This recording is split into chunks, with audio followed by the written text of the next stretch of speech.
Hello again, and welcome to Broadcasting Scotland. It's Monday, the 31st of October. I'm Andrew Wilson, and this is Scotland at 7.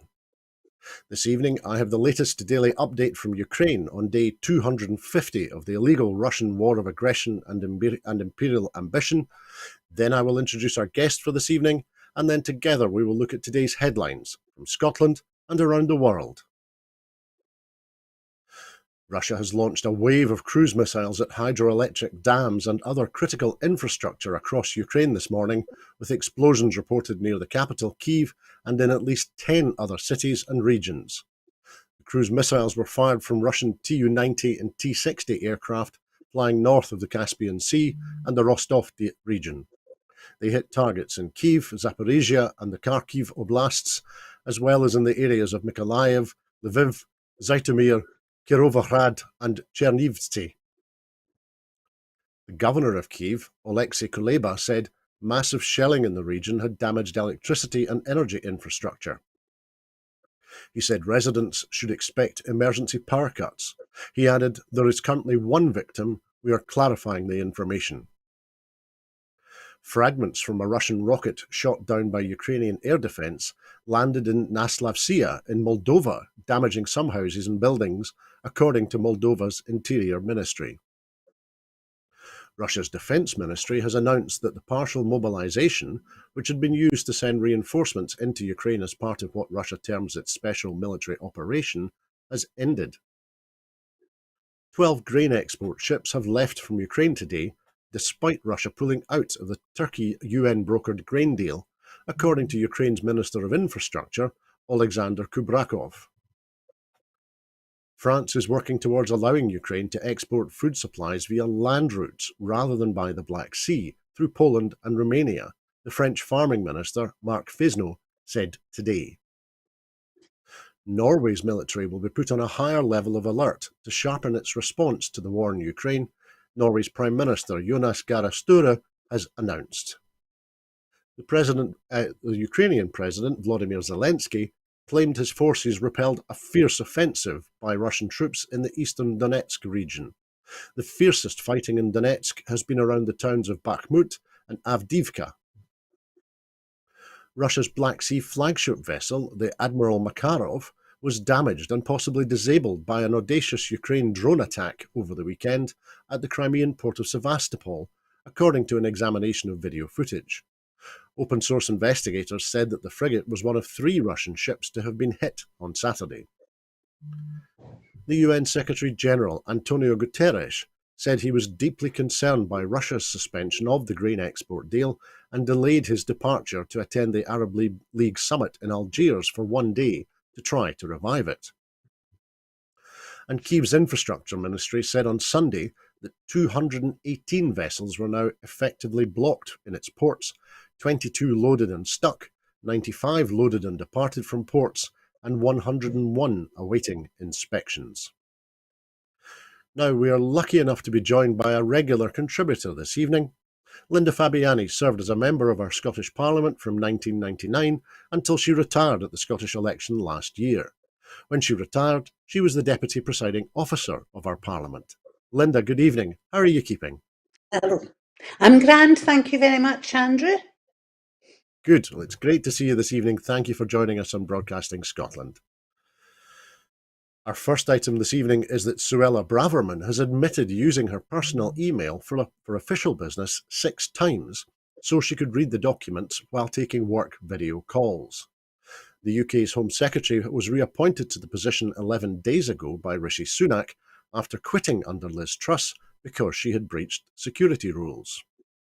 In a letter to the Home Affairs Select Committee chairwoman, Dame Diana Johnson, Braverman apologised for the breach, but she said that none of the documents she shared between the 6th of September and the 19th of October was classified as secret or top secret. She said there was nothing market-sensitive in the draft written ministerial statement she sent from her private email address to the Conservative backbencher Sir John Hayes. She said Truss, the former Prime Minister, had specifically asked her to engage with parliamentary colleagues to discuss the content of the planned written statement. Much of the document had already been briefed to MPs, including Hayes, at the request of Truss, although Braverman acknowledged that some sentences had not been fully agreed by all departments. She said, "I want the Home Affairs Select Committee to be reassured on the very important point about the nature of the document that I shared by mistake. There are renewed calls for Rishi Sunak that he must sack Suella Braverman without further delay, warning the Home Secretary's position is now completely untenable." The SNP Home Affairs spokesperson, Stuart MacDonald MP, said Ms Braverman was guilty of a staggering dereliction of duty and error of judgment. Mr MacDonald said, "The Home Secretary's position is now completely untenable. She should never have been reappointed following her breach of the ministerial code, and now we find she's been guilty of a staggering dereliction of duty and error of judgment over asylum processing." So, Linda, the Liberal Democrat Chief Whip Wendy Chamberlain MP said that the Home Secretary has admitted breaking the rules on an industrial scale and must resign now. She continued, "Unless Suella Braverman resigns for the second time, the Conservatives will be putting their own party ahead of the country's security." But that's what the Conservatives always do, isn't it? This is just consistent behaviour. It's self before party and party before country.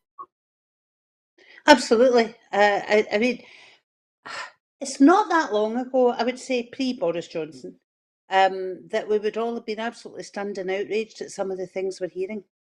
But it just becomes so normalised, it's ridiculous. And, there's quite a few things in here that I think are awful. I mean, first of all, it wasn't top secret. Every single bit of paper you get, every email call you get as a government minister is confidential. That's why you're given a ministerial phone. It's why you've got a separate ministerial computer account and all that. There is absolutely no excuse for sharing anything like that comes through government in the way she has. The other thing, every time a wee bit more information comes out and her original story is contradicted by anyone, they come out with more excuses. And just how long can this go on? I don't believe much of it, I have to say.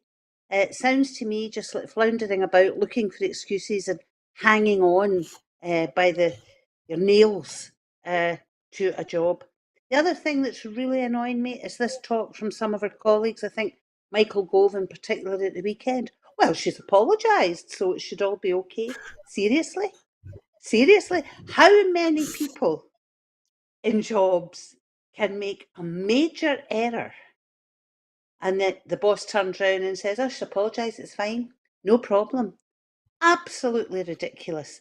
And it makes it more and more look to me that Rishi Sunak is not the one making all the decisions. He doesn't have the power that a Prime Minister should have in regard of appointment of cabinet members and things. Sounds to me like some grubby deal has been done and that he is obliged to hold on to Suella Braverman. Sounds more and more like that with every piece of nonsensical excuses come out of her mouth and those of her colleagues. It's And a very good. yes, Well, she should go. Yeah, she should it's a absolutely very go. good. It's a number of very good points that you make, Linda, including, as we discussed with Maureen Watt on Thursday. Maureen, a former cabinet secretary for mental health in Scotland, and myself as well. If we'd behaved like this, we'd be sacked, no matter the extent or the sincerity of our apologies. But it does Or appear you that wouldn't have been reappointed. It's not just exactly. about the getting sacked. It's about the fact that she did all these things, was found guilty, and all of a sudden she's back again, and we're all supposed to just go, "Oh, the lassie said she was sorry." Really? Well, Nonsense. absolutely, Linda, and I was just wondering, do you think is it malice on the part of Braverman that she's thumbing her nose at the law and thumbing her nose at the standards that are expected of any senior minister, but especially the Home Secretary, or is it just incompetence? I think there's a lot of things in there. I mean, I actually think she's a pretty nasty person. I've got no real basis to say that on a personal level. But, some of her actions, even beyond this, I think you're going to talk about the way her potential treatment of asylum seekers and stuff. I think she's a nasty piece of work. But I think there's also that absolute arrogance within the current Tory leadership that says that they can do anything and it's still okay. They will be looked after. It's that self-preservation thing. Um, Incompetence, perhaps there's a bit of that there, but I think the main thing is arrogance. It's refusing to listen to anybody, thinking you can act with impunity, and literally looking down our nose at everyone else, and having the backing of powerful people. I think that's an important element as well. They think they are completely at ease to do whatever they wish and to further their own ambitions. Absolutely, Linda, and of course, it crosses my mind that we're now starting to see perhaps a pattern. The most senior civil servant in the Home Office, of course, was effectively sacked by Suella Mm, Braverman's predecessor, Priti Patel, and of yeah. course, the most senior civil servant in the Treasury was sacked by Liz Truss.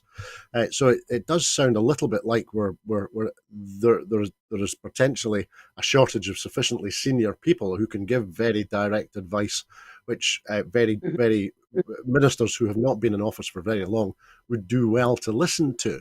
But thinking of the mhm. politics more widely for a moment, do you think is the attention being directed at Braverman at the moment in the press and apparently from some of her colleagues?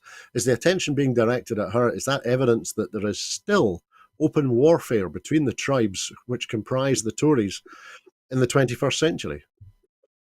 It would look so. That's certainly how it looks. Again, I think there's a mixture of things here.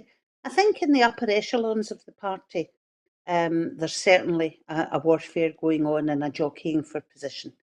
Um, I think that's very, very apparent. I think the further down the ranks you go, if you like, I think there's a genuine discontent with quite a few folk within the Tory bench or on the Tory benches and the back benches, because they there must be some half decent folk in there. I know I find it hard with this current Tory party to be saying there must be some half decent folk, but there must be who are looking at this and saying, why am I part of this? What's going on here? There's that element of, you know, trying to change it from within, though that excuse for staying with a bunch like that starts to sound less and less credible. But so I think at different levels there's different kinds of warfare, right down to discontent, power struggles. The sad thing is, I think in the upper echelons, they all actually want the same thing. You know, folks saying, for example, Rishi Sunak is changing Liz Truss's stuff. No, he's not. He's just going a bit more slowly.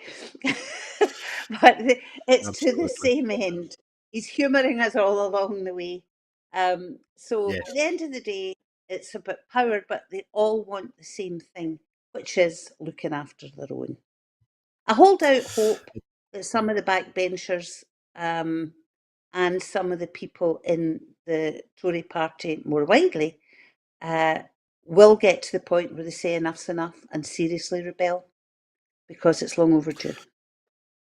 Well, it's an interesting point that you make, Linda. This afternoon, the journalist Beth Rigby tweeted that the Prime Minister's spokesperson says that Sunak has full confidence in his Home Secretary, but at the same time, there are very critical briefings from colleagues of Braverman. Someone who sat with her in the cabinet says she's not up to it. She relies on others outside of government, to advise her on what to do. She's just not good Mm-hmm. enough. So I think there is Mm-hmm. the point you're making. We Yeah. will see and hear more about this. Uh-huh. Absolutely. See, But can I let's raise something yes, of about course. the civil service as well, Andrew, that I should have said? Yes. Now, I I have some issues with the civil service in some ways, and having been a minister in the Scottish government, yes, they can be really, really annoying. But what can't be taken away from the civil service is that there's some very good, knowledgeable, clever, professional people at the top of the civil service. They know what they're doing to the point that it can seem obstructive at times, but they Mhm. know what they're doing, and for very good reason, they give advice. If you start lopping off those who have not just the capacity to give that advice, but also have the institutional memory of what's been going on over these years and the continuity of government, if you start chipping them out, you're cutting off the head of a very, very knowledgeable body, and that bodes trouble. It also makes people scared. And if you remember, Priti Patel was found guilty of bullying. That makes people scared, makes people frightened to say what they really feel, and that's all a recipe for disaster as far as I'm concerned. Very sage advice, and absolutely. Thank you, Linda. Let's look at another Braverman story now, though, because the conditions at a Kent asylum seeker processing centre were caused directly by car crash decisions taken deliberately by a Conservative Home Secretary. One of the Conservative MPs, Sir Roger Gale, has said. The Manston Centre, which is in Sir Roger Gale's constituency, is alleged by him to have been allowed to become seriously overcrowded in recent months, and he demanded that the problems there be fixed and the minister responsible held to account. Gale said that he did not know whether the decision was taken by the current Home Secretary, Suella Braverman, or her predecessor, Priti Patel, but speaking to Sky News this morning, a government minister, Mark Spencer, acknowledged that Braverman had put the block on housing asylum seekers in Manston in hotels, claiming it was because she wanted to process them quickly. Separately on Sunday, police confirmed that a man threw petrol bombs attached to fireworks at the new Border Force Immigration Centre near Dover. The suspect was found dead nearby. About 700 people from the centre were transferred to the Manston site on Sunday evening following the incident. So, Linda, earlier this afternoon, speaking in the House, Suella Braverman described illegal immigration as an invasion on the south coast of England. Now, that's pretty strong language after a firebombing of a Border Force immigration centre, and that begins to suggest to me that she is stoking this in order to titillate her right-wing fans. And in light of that, and in light of the grubby deal you referred to, do you think is Sunak going to be able to do anything at all about her? Or perhaps does he want to? Does he even want to do anything about her? Or is this all a helpful distraction from the damage the Tories have done to the economy and the cost of living crisis that's engulfing the rest of us? Oh my goodness, where to start with this lot? I mean, she's the words she uses. As I said, I think she's a nasty piece of work. To talk about an invasion is just absolutely awful. And two things I listened to today on the radio, and I listened to quite closely. One was Sir Roger Gale, that MP you were talking about. I thought it was very interesting what he said. I also listened to Suella Braverman's statement.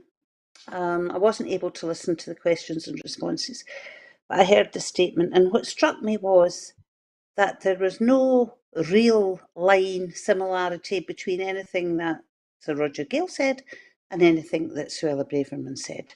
I thought her words were sophistry in the extreme. She kept saying, for example, many, many people, many this, many that. Well, what's many? From 11 to thousands, there was absolutely no real content in there. But the other thing that annoyed me about both of these contributions, so Roger Gale, even Mark Spencer, and Suella Braverman, was you would think from listening to them, Andrew, that they had suddenly arrived and taken over a mess that they had to sort out. Now, the Tories have been in power since 2010. Even prior to that, I mean, the Labour Party weren't making a great success of asylum applications and slavery, etc., either. But I will give them their due. I believe they were trying. They also didn't have the inherent nastiness that's there in the current Tory party. So, this complete lack of any acknowledgement that they have screwed up consistently over the years in dealing with this. And the main problem of all this overcrowding, etc., in these detention centres is not about boats coming over the channel. It's about the fact that the system is wrecked. They are not processing, it's completely backed up all at every step of the way, and it has got worse and worse over the years. We should never lose sight of the fact that the majority of people who come and claim asylum, the majority, end up with valid claims. So it's on their own heads, it's in their own hands, and if she wants to use words that are reminiscent of war and everything else, let's talk about the victims.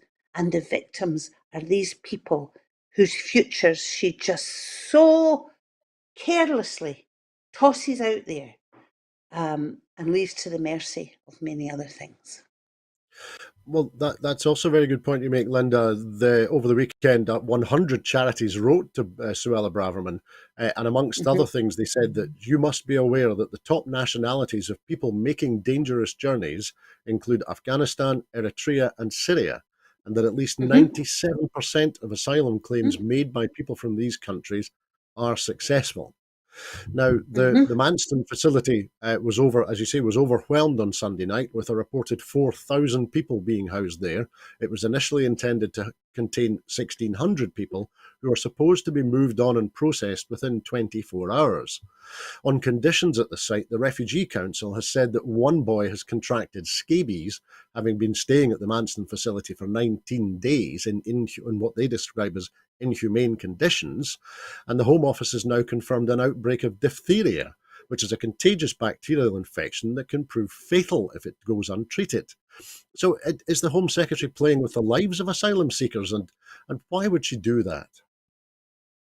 Yes, she is playing with the lives of people, ordinary folks who just don't happen to come from the same background and country as we do, who, as I say, the majority of them end up with successful asylum applications. Yes, she is playing with the lives of these people. She is putting them at risk day and daily. And the idea that you've got young people ending up with scabies and diphtheria, the idea that you've got pregnant women living in these conditions, is just horrendous. How she can sleep at, oh, she does sleep at night because she dreams of sending folk to Rwanda, so she must sleep, but how she can sleep with that, I have absolutely no idea. And she's feeding the nasty rhetoric. Do you know, I heard a guy on the radio and coming through when I was driving home. It was actually BBC Scotland, and I'll give John Beattie his due. He pulled him up for it.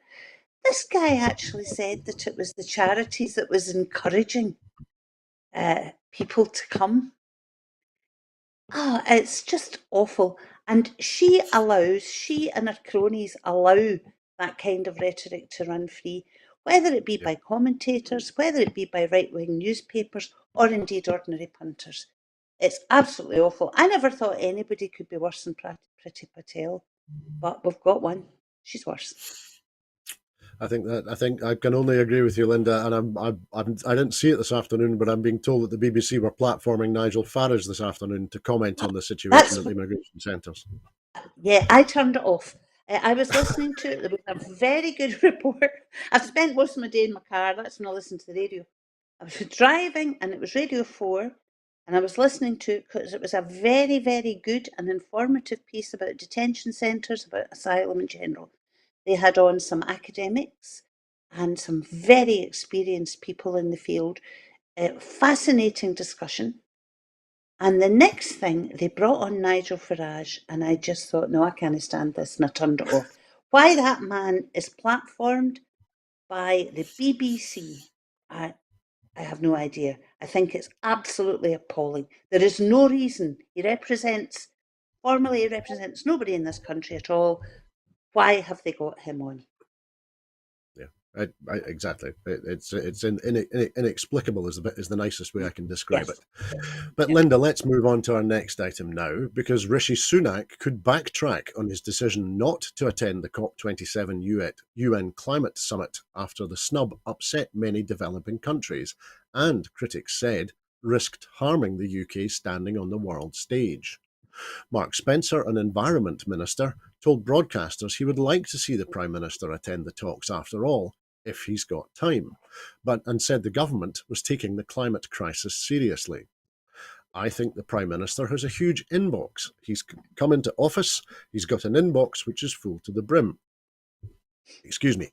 Clearly, he wants to concentrate on the financial statement, and that's what he's doing, Spencer told Sky News this morning. Mr. Spencer said that if the PM is able to get through all of that, COP27 is very important to the government. Asked if he would like to see Sunak attend the summit, he said, if he's got the time. Only he will know what he's got in his inbox and in his diary, if he has the time, but he will make that call, and I'm sure it will be the right one. The Prime Minister's official spokesman confirmed later that Mr. Sunak's position on attending COP27 was under review. So, Linda, several developing countries have told The Guardian of their disappointment. Belize's ambassador to the UN, Carlos Fuller, accused Number 10 of seemingly washing their hands of leadership, bearing in mind that after COP26, the UK is still at the moment leading the COP process. So, in terms of this approach that is being criticised by several smaller countries, is it inexperience? We know that Rishi Sunak is only very recently an MP and has been Prime Minister for a week, or is it incompetence, or is it deliberate, do you think? I think it's misjudgment. I don't think they do anything lightly. I think sounding has been taken as to whether he should go or not. I think they've thought, well, probably best he doesn't. He'll get criticised for not dealing with the stuff at home. And then they've realised by the backlash, actually, it wasn't the right decision. So they're now reviewing it. I also think it's quite interesting what. I find it really difficult to say King Charles. I nearly said Prince Charles. I thought it was quite interesting that King Charles was stopped from going. I understand. I don't know the whole background. And all of a sudden, he's holding his own wee thing in the palace or something. He's having his own mini COP27. So I think there's a bit of shaming Rishi Sunak into it.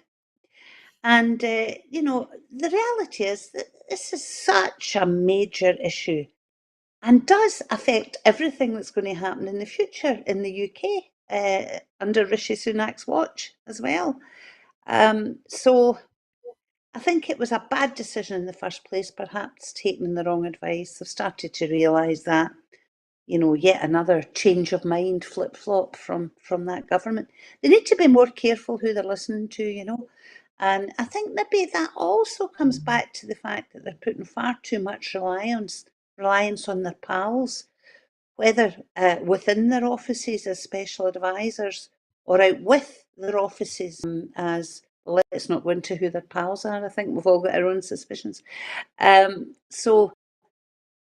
start to listen to some of the wise heads that have been doing this stuff for years and years and years. And again, I would go back to that institutional memory. It's underplayed so often, but it's so very, very important. Start listening to the right people, Rishi. That's a very good point, Linda. Thank you. Now, we'll come back to Scotland for our next item, because 3/4 of people in Scotland believe the Scottish Government should have the most influence over the way the country is run, compared to just 14% who believe the UK Government should. This year's Scottish Social Attitudes Survey also shows that 66% of people trust the Scottish Government to work in the country's best interests. The survey measured the public's views on a range of issues, including influence over how Scotland is run, levels of tax and government priorities, the economy, NHS, and political engagement. Its findings reflect emerging public concern in the cost of living crisis, with 66% of respondents believing the economy had got weaker in the previous 12 months. The survey has previously been conducted face-to-face, but as a result of coronavirus restrictions in place at the time of the fieldwork, this year's survey was completed via telephone. This change in methodology has impacted the nature of the sample and responses received, and as a result has affected comparability with survey data from previous years. This year's report solely focuses on data from this year's survey rather than examining trends over time. The findings also show that 64% of people thought that the level of taxation and spending on health, education and social benefits should be increased, whilst 32% thought the level of taxation and spending should stay the same. 68% agreed that income should be redistributed from the better off to those who are less well off, while 16% disagreed. Over half of people in Scotland were satisfied with the way that NHS Scotland is run, 98% of people thought it was important to vote in Scottish Parliament elections, 95% in local council elections, and 92% in UK government elections. And 64% of people thought that the Scottish Parliament was giving Scotland a stronger voice in the UK, and only 7% thought that it was giving Scotland a weaker voice. So, Linda, firstly, the report states that people in Scotland generally had more trust in the Scottish Government to work in Scotland's best interests than they had in the government at Westminster. Is that a surprise? No, it's not a surprise. I mean, I had to say I was surprised when I first saw the figures that it wasn't higher, and then I realised, of course, it doesn't cover the debacle of the last few weeks. It'd be interesting to know if you updated it from today's date, what people would be saying.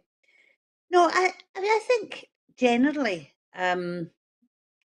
people recognise that the Scottish Government and indeed the Scottish Parliament, regardless of all the fighting that goes on, recognise that both the government and the parliament as institutions have the best interests of Scotland at heart. So I don't think that's a surprising figure. The one that pleased me most was about the number of people that believed in income redistribution. Um, but then when I saw the figures about people saying the importance of voting, over 90% in every case for every election, it brought me back to that issue that what people say they believe and then what they actually do are sometimes very different things. That old question about people always saying they believe in increasing tax, and then when it actually comes to it, they may well not vote for a party that says they will increase tax. So it's a really interesting study. I don't think you can take an awful lot of how things will be in the future from it, other than the fact that the majority of people think that the Scottish Government should have that level of influence and that trust figure, because I think that shows where we've been for a few years now. And I would say good on the Scottish Government for continuing in these hard times to inspire people with a degree of trust and confidence. Because when times are as hard as this, people need that. They need to be looking at something that they think is acting in their best interests. If they look down the road to Westminster, they're certainly not seeing that. If they look either up or down, or across east or west to Holyrood, where the government and parliament are based in Edinburgh, then they see that these are folk who are doing their very best for them. That's a very good point. Thank you, Linda. Now then, we'll move to our next item now, because Ireland's Prime Minister has said that the unique system of sharing power between Unionists and Nationalists in the north of Ireland is no longer fit for purpose and should be reviewed. The system, which imposes a mandatory coalition of representation from the two communities, was devised 24 years ago as part of the Good Friday Agreement, under which paramilitaries on both sides swapped the bullet for the ballot box. Recently, there have been complaints that it does not give equal power to all political parties. And the Taoiseach, Michael Martin, said that after more than 2 decades, it may no longer reflect the needs of the community, as other parties, including the neutral Alliance Party, now the third biggest in the north of Ireland, have gained ground. There's a reason why all this power sharing came in the early years, Martin said in an interview. There is room for the parties to look at changing the system. The system does polarise, and it is not fit for purpose. The electoral system should not be one that constantly reinforces polarisation. The 1998 peace deal established a power-sharing system based on a consociational model of democracy designed by the political scientist Arent Liphart for societies emerging from conflict. Under the rules, key decisions must have the backing of unionist and nationalist parties, with no explicit support required from an emerging third party. The Alliance Party leader, Naomi Long, said earlier this year that the party's emergence as one of the largest in the north of Ireland had raised questions over power-sharing structures. Mr Martin's remarks came as Northern Ireland faces another hiatus in the power-sharing system, owing to a boycott by the Democratic Unionist Party in a row over the Northern Ireland Protocol. So, Linda, if the system of power sharing is now being criticised from all sides, does that mean that change will more likely happen, or is changing such an integral and important part of the Good Friday Agreement? Is that going to be too difficult, or does it introduce too much danger? By which I mean danger, Mm. especially with the current very poor level of low rent politicians in Westminster will be responsible for drafting the documentation. Yeah, I think it is a difficult question. I can understand where the TISAC is coming from with this. I can understand where the Alliance Party is coming from because they have been growing over the years, and it is, a couple of decades since the Good Friday Agreement, with which power sharing was a part.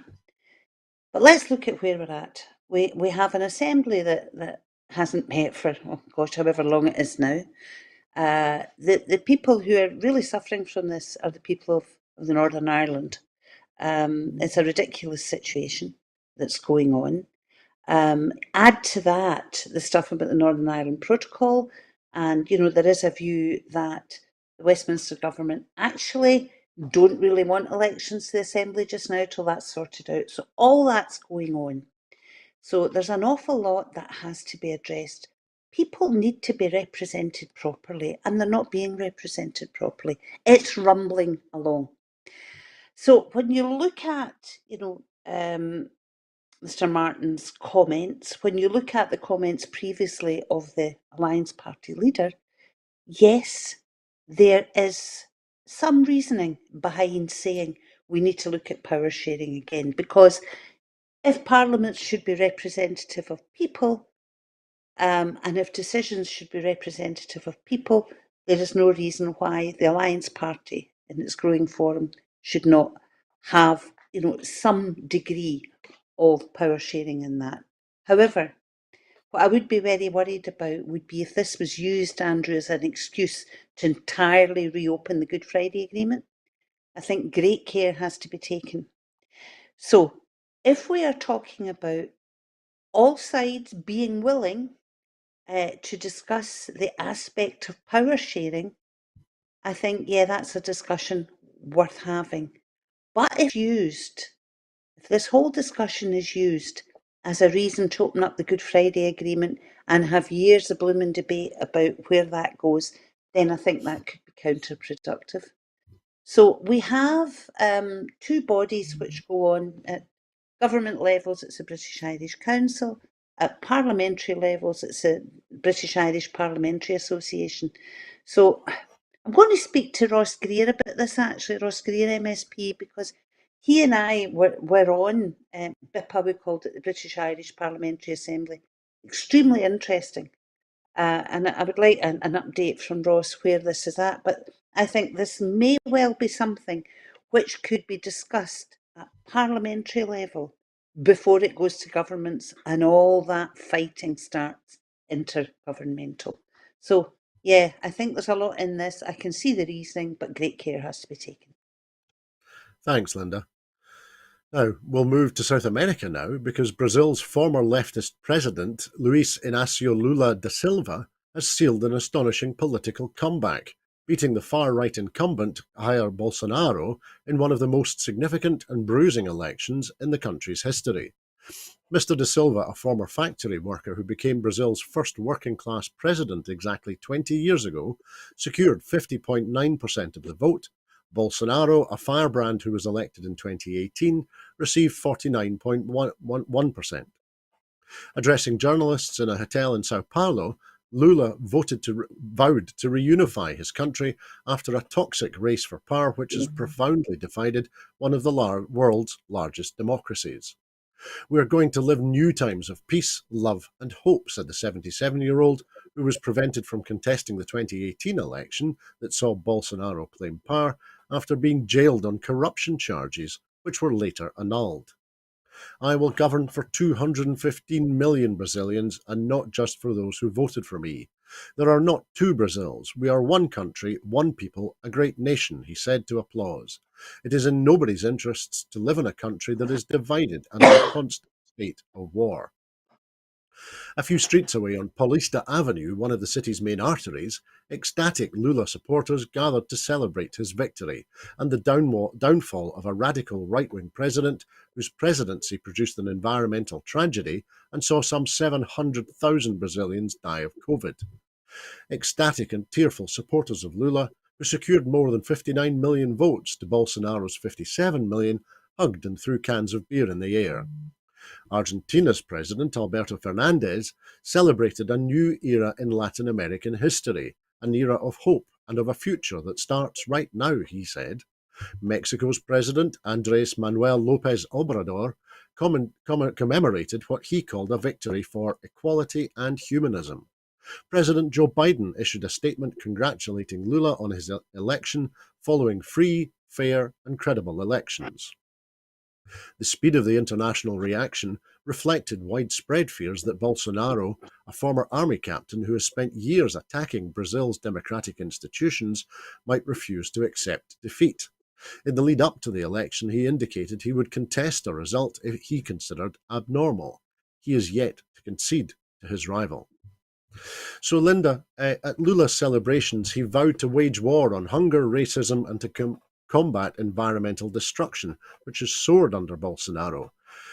Lula said, "We will fight for zero deforestation in the Amazon. Brazil and the planet need the Amazon alive." So, thinking generally, more widely, is it right that the fate of such a significant component of the planet can be so easily affected by whoever happens to be in power at the time as Brazilian president? Oh, that's a big question, Andrew. I think we would need more than this program to discuss that one. But in a world where we recognise the autonomy of nation states, it's a hard one. How do you stop that? I mean, I'm pleased that Bolsonaro is. Well, I hope he's gone. I hope he doesn't do a Trump and start all this trouble. And one of the reasons I'm pleased is obviously environmental aspects about the Amazon. Because yes, the planet does need that. But there's also, the other side of what you were saying. If we are saying that just because, Brazil as a nation state has a resource that affects the whole world, therefore we should have a say in it, there's also an obligation in the rest of the world to recognise a responsibility towards it. So, that's another discussion to be had. But one of the reasons apart from the future of the planet, that I'm really pleased about this pledge to stop the deforestation is the way it affects people as well. The Amazon still has a lot of indigenous people who have been made homeless, who have suffered terrible things by deforestation. So, I hope Lula, as part of his anti racism and governing for all people, will take a lot of that on board and issue some real help because actually, right across the Amazon for decades, regardless of who's been in power in that part of Latin America, the indigenous people have had a really rough deal. So I hope it's a bit of a new dawn for them and for indigenous people generally across Latin America because just about every country has an issue with it. Having said that, Europe's got issues with indigenous people as well in many places, so Yeah, um, affects everyone. you're absolutely right, Linda. Thank you. Let's move on now, however, because politicians from Italy's left-wing Democratic Party have said that they will raise questions in the Italian Parliament after more than 2,000 Benito Mussolini supporters converged on the fascist dictator's hometown over the weekend. Meanwhile, as Giorgia Meloni's government was criticised for instead focusing on shutting down an illegal rave.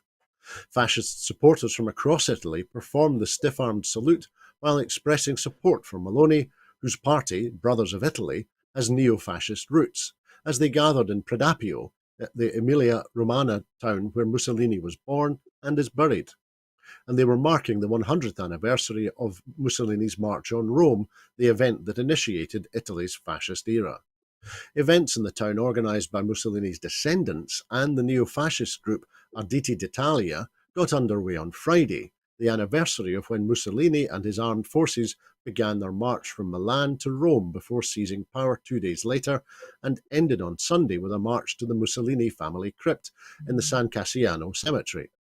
Displays of fascist sympathy are banned under Italian law, which also forbids the reconstitution of fascist parties. So, Linda, in the lead up to the general election in late September, Giorgia Meloni presented Brothers of Italy as a conservative, moderate right wing force, but refused calls to remove the neo fascist tricoloured flame symbol from the party's logo. That same symbol is on Mussolini's tomb. It all sounds rather Mhm. contradictory, doesn't it? Absolutely. It's really concerning. And this link up with the league as well is concerning. Um, it never goes away, Andrew. You know, here we have it in Italy again, the fascisti. Whilst they're not yet deemed to be illegally trying to reconstitute or anything, I found that whole march really scary. Uh, But you have that right across Europe and in different places. They don't always say we are fascists or indeed we are Nazis, but you still get these very right wing groups that behave in that way. When it really becomes worrying is when you have a government in power that appear to endorse it. And sadly, she seems to be allowing it to be endorsed. It's all very well for her to stand up and say, I'm anti Nazi. But when you look at the history of it, the Nazis came from, the fascisti and Mussolini background, although they far surpassed it. But it is really, really concerning. And when you look at Italian politics, well, since the Second World War, and a whole other discussion can be had about how it ended up Yes. like that. um, it just goes from one side to the other all the time, back and forward, back and forward. But here we are with this Prime Minister who I think speaks with forked tongue when it comes to the way forward. Yeah. Thank you, Linda. Outstanding reflections there on a very worrying situation, and it seems that we continue to be unable to learn any of the lessons from history. Mhm. Meanwhile, back in Scotland, a new annual publication with estimated take-up rates of Scottish social security benefits has been published for the first time. The report will help track progress against the Scottish Government's benefit take-up strategy, which is a requirement of the 2018 Social Security Scotland Act. The Scottish Government is committed to delivering a transparent social security system and reporting annually on progress that will support that aim.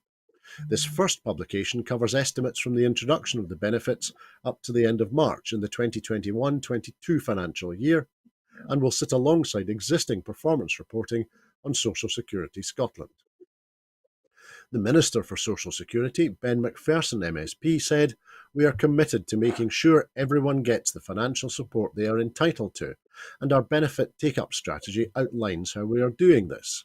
We actively work to encourage take-up of Scottish social security benefits by promoting our 12 benefits, collaborating with various organisations, and removing barriers to access."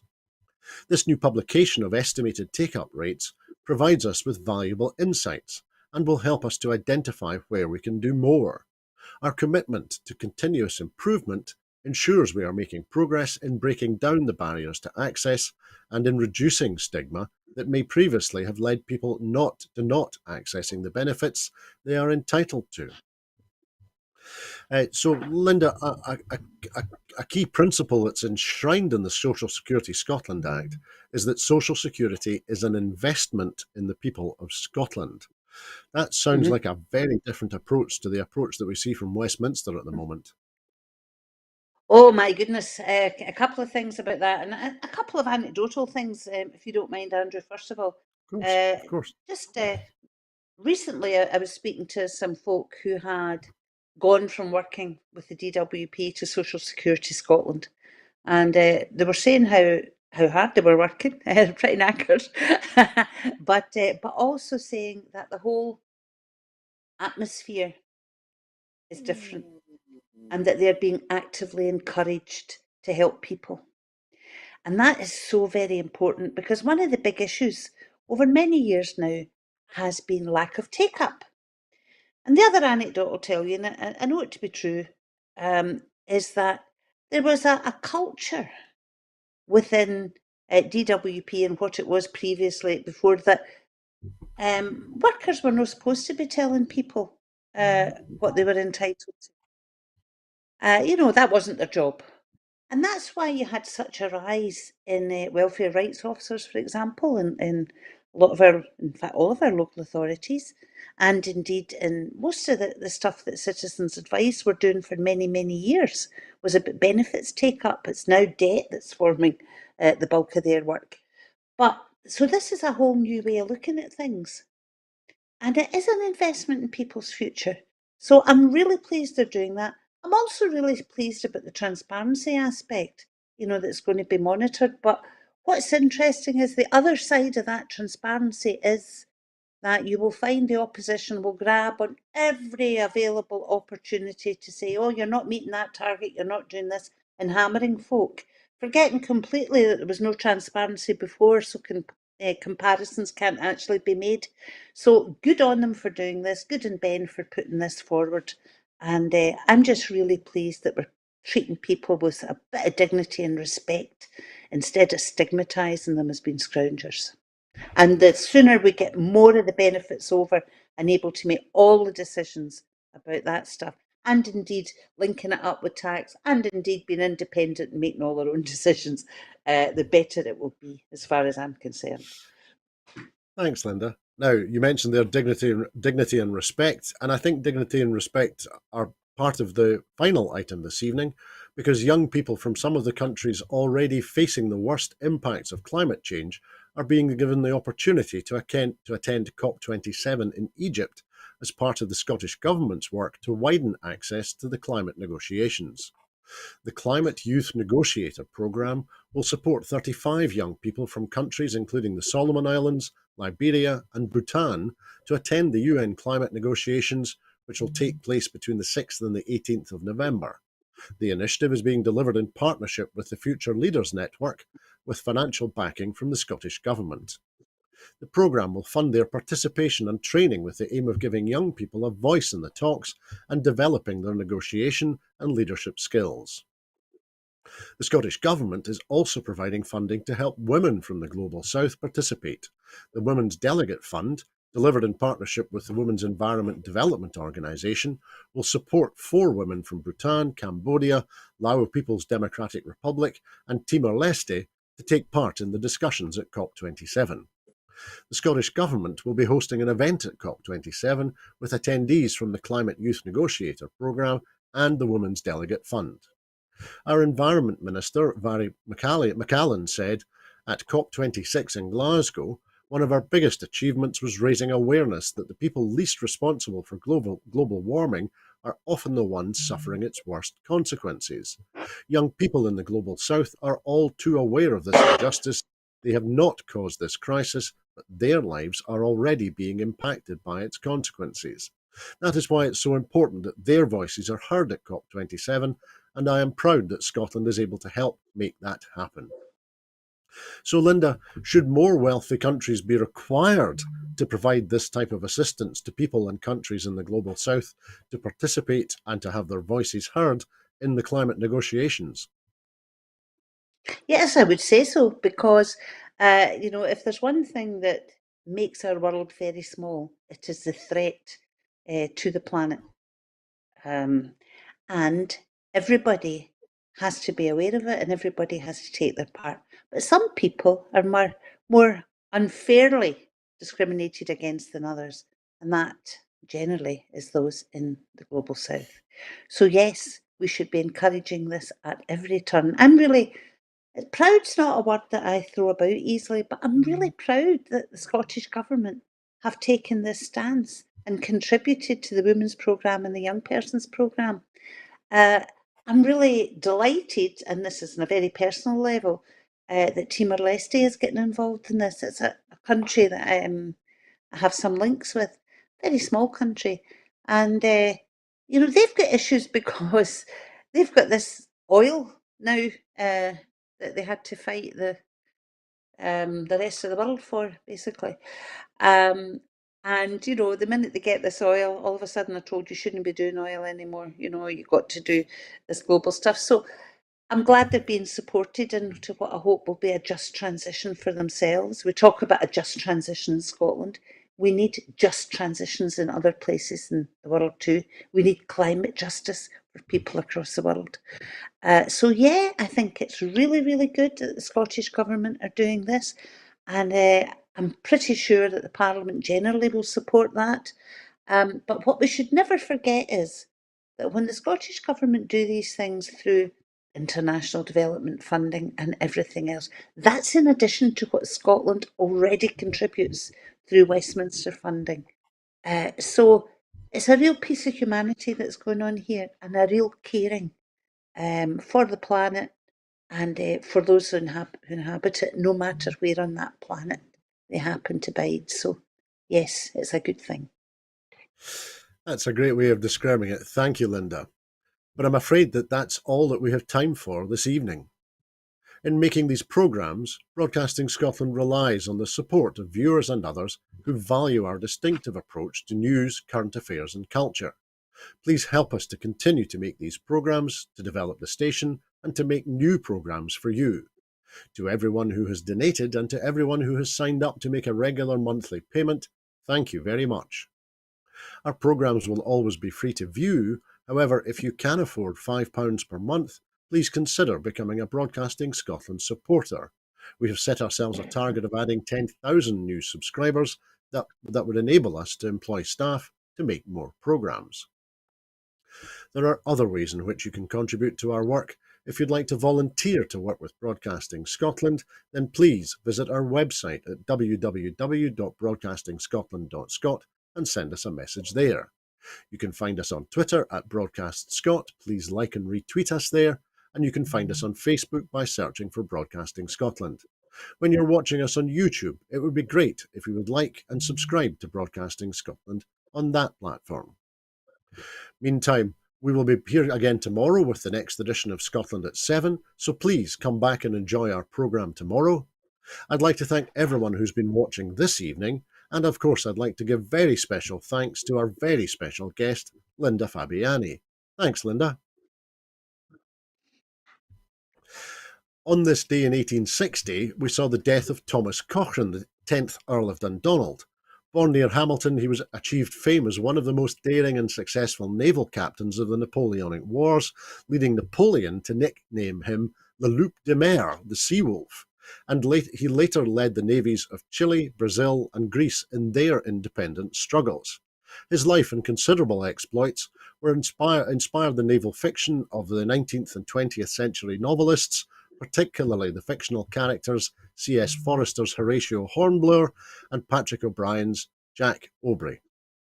Meantime, that's the way it is at very nearly Scotland at 8. I'm away to chase the sea wolves who are gazing at the front door just now. Please have a very peaceful evening. Bye-bye.